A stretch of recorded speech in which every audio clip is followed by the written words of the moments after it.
3. Affectivity in communication and expression.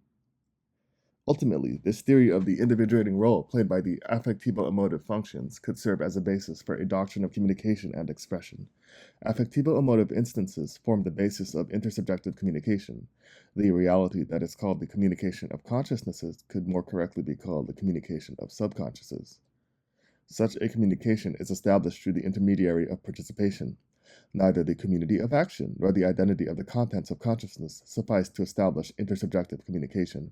This explains why intersubjective communication can be established between individuals that are very dissimilar, such as that between a human and an animal, and why very strong sympathies or antipathies can arise between very different beings. However, here, beings truly exist as individuals and not as specific realities.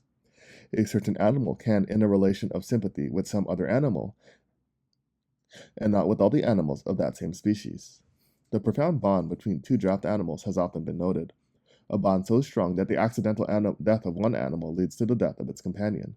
To express this relation of lived sympathy, which is at once so strong and nevertheless silent, the Greeks used, even for the human couple, the term syzygia, the community of the yoke.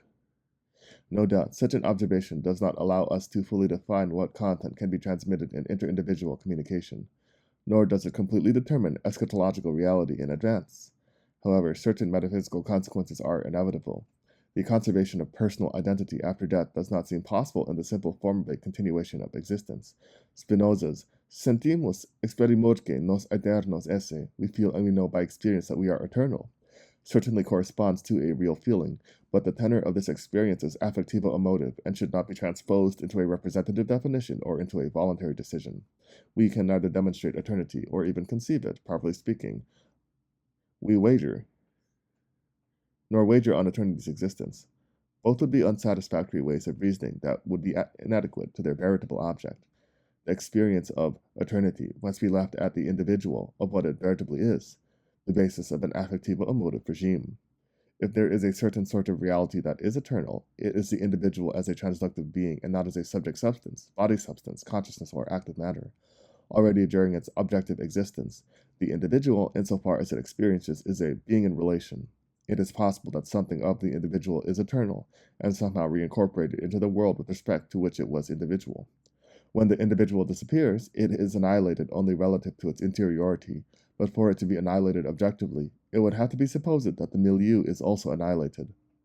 The individual continues to exist and even to be active as an absence with respect to the milieu. By dying, the individual becomes an anti-individual. It changes sign, but is perpetuated in being as an absence that is still individual. The world is made up not just of actively living individuals, which are real, but also wholes of individualities, veritable negative individualities composed of a kernel of activity and emotivity existing as symbols. At the moment an individual dies, its activity is incomplete. One could say that it will remain incomplete for as long as individual beings survive that are capable of reactualizing this act of absence, this seat of consciousness and of action. The responsibility of maintaining dead individuals in being through a perpetual nequia, the application rights of the dead, depends on living individuals. The subconsciousness of living beings is fully traversed by this responsibility of maintaining in being the dead individuals that exist in absence, as the symbols with which living beings are reciprocal.